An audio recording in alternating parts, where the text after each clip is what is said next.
सुरुवात करावीशी वाटते की 20 वर्षामध्ये आपल्या देशाला स्वातंत्र्य मिळाल्यानंतर 100 वर्ष होतील पूर्ण. आपण शताब्दी महोत्सव साजरा करणार आहोत.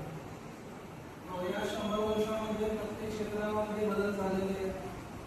आता आम्ही आहोत एज्युकेशन फील्डमध्ये, त्यामुळे एज्युकेशन फील्डमध्ये गेल्या 20 वर्षामधला जो ट्रेंड आहे त्यावरून असं जाणवतं की सर्वांनी सुशिक्षित असावं, की देशाची अगोदरची डिमांड होती की सगळ्यांना लिहिता वाचता आलं पाहिजे. पण आम्ही जेव्हा या टीचिंग फील्डमध्ये आलोय, आमचं एज्युकेशन पूर्ण करून, तेव्हापासून वारंवार हा शब्द दिसतो की स्किल किंवा कौशल्य शिक्षणाबरोबर आता हे पण विद्यार्थ्यांना आलं पाहिजे. ज्या अगोदर डिग्री असेल तर लगेच जॉब मिळायचा, आता मात्र डिग्री बरोबर स्किल सुद्धा बघितलं जातं, कारण सुशिक्षित भरपूर झालेले आहे. तर हे टीचिंग फील्डमध्ये आल्यानंतर आम्हाला जाणवायला सुरुवात झाली.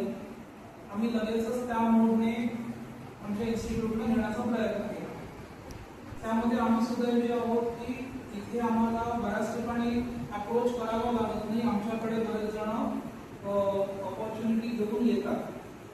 जसं आता आज एक्सेल इंडस्ट्रीच्या मार्फत आणि